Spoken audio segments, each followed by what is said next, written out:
Hello and welcome to Leezah's Lair. Thank you very much for clicking on this video. And Leezah's Lair is a channel for the older adults who are in the virtual space of Second Life. And the topic I would like to cover has to do with the holiday season and elderly people, and the fact that a lot of times the holiday season is not a happy and festive time for people who are older. And there are many reasons for that. A lot of times there are older people who may have lost their spouse many years ago and they just don't feel like the holidays are really the same. Some elderly people don't even get visited by their adult children. They don't see their grandchildren very often. Their social circle may be limited because maybe a lot of their friends have already passed on, or even if their friends have not passed on already, a lot of them may have friends who are disabled now, who are maybe wheelchair bound or who are maybe homebound because of different medical issues. So they may talk to them on the phone, but they may not be seeing them regularly, even though they happen to live in the same city. And that's a consideration as well that people who are not elderly may not realize. My elderly aunt passed away earlier this year, and it was sad, but my elderly aunt was living in a senior facility, and I noticed, even though I was there every single day for many hours a day, never missed, a day, just 7 days a week, spending time with her, I noticed that a lot of other people in that facility were not visited. Even when it came time to Christmas, New Year, they just didn't get any visits at all.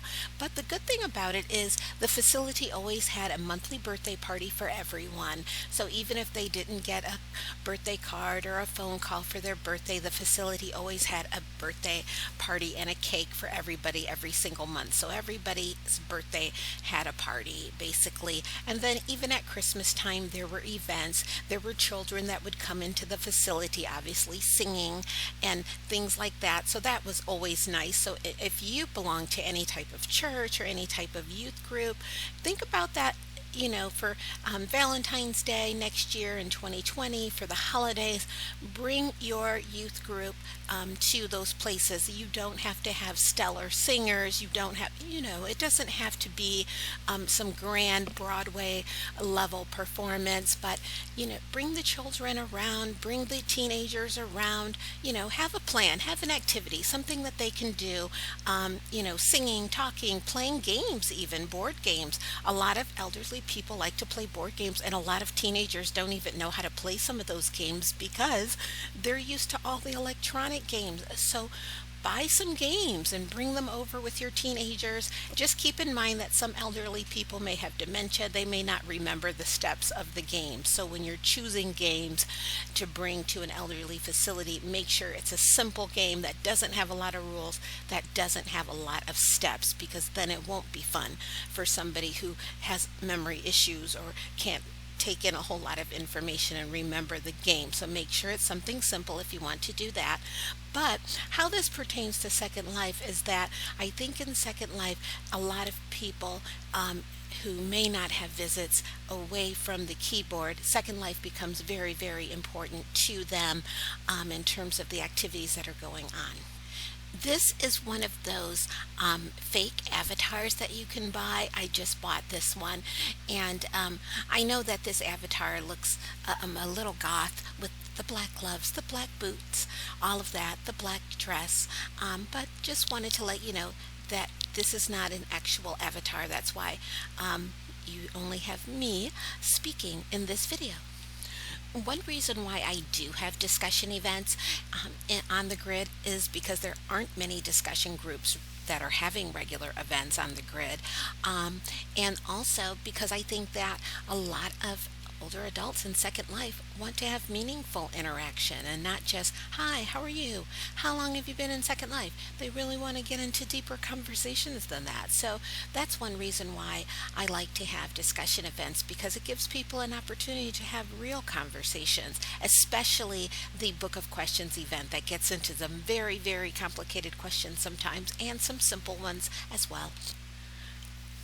I'm just putting up my friend list so that you can see that even though I've been in Second Life for almost 8 years, there are 20 friends that I have accepted into my list. So I'm definitely not the person who adds anybody who speaks to me on the grid into my friend list or accepts every friend request that appears on my screen. I just don't really do that. I accept somebody into my friend list if I happen to really have a lot in common with them and they happen to be in Second Life often, and also somebody who I'd want to hang out with when I log in all of the time.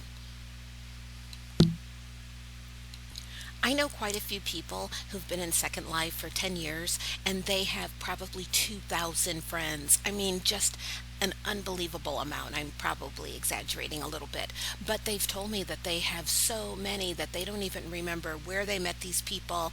They don't really know much about these people. And then a lot of times, some people have started in Second Life as one type of avatar. Maybe that person was a furry and that's why they became friends, and now that person is no longer in the furry world. Or maybe they met that person as a child avatar and that person is no longer in the child avatar world. So I think, maybe it's a good idea to pare down some of your friend list if that's something that you feel will help your Second Life experience, to pare it down to people who you remember and know and interact with, so that you can cultivate those relationships, on another level, maybe in 2020.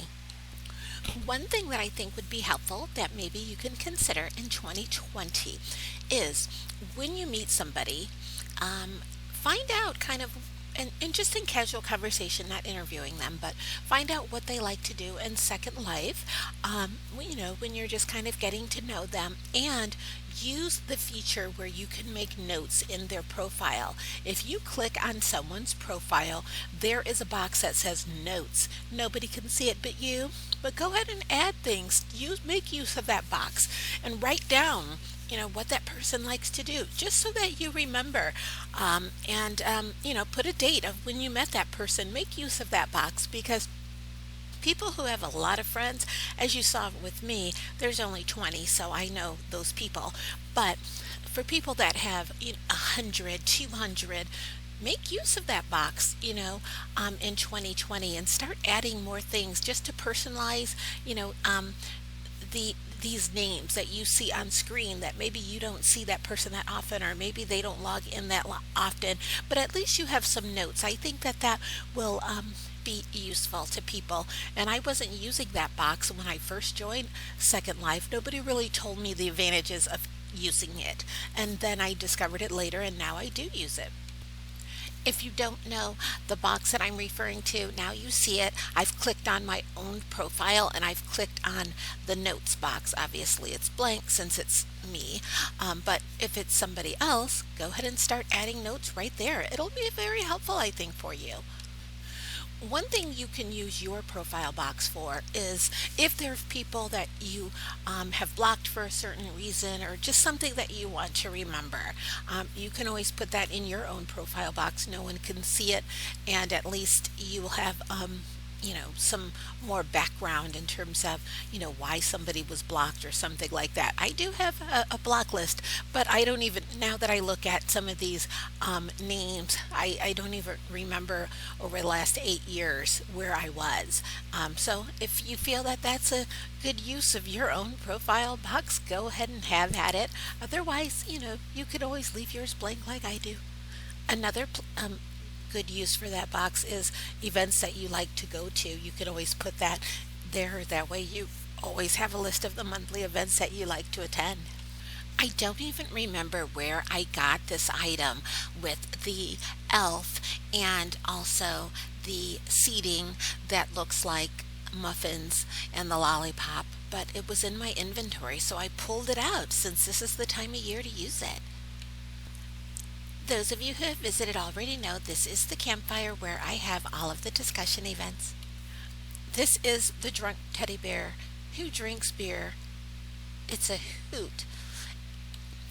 So put in the comment section below if you know of some people in Second Life who may be looking for an activity to do over these holidays, and maybe I'll host some type of discussion event just for the holidays and invite people over. So, put something in the comment section, or if you know of some events that are not just party events, but, events where people are really coming to intentionally interact with each other, put those events in the comment section so that everyone can see them who may happen to visit and watch this video. Thank you again for clicking on the video, and thank you for giving your input as well. I hope you're enjoying these holidays. I know it's Christmas Eve for some people, Hanukkah, Kwanzaa, whatever you may be celebrating. I hope that you're enjoying it and making the best of it, and taking the initiative to go to new places in Second Life that maybe you haven't visited before. Thank you for visiting Leezah's Lair, and come back and watch more videos and comment on them.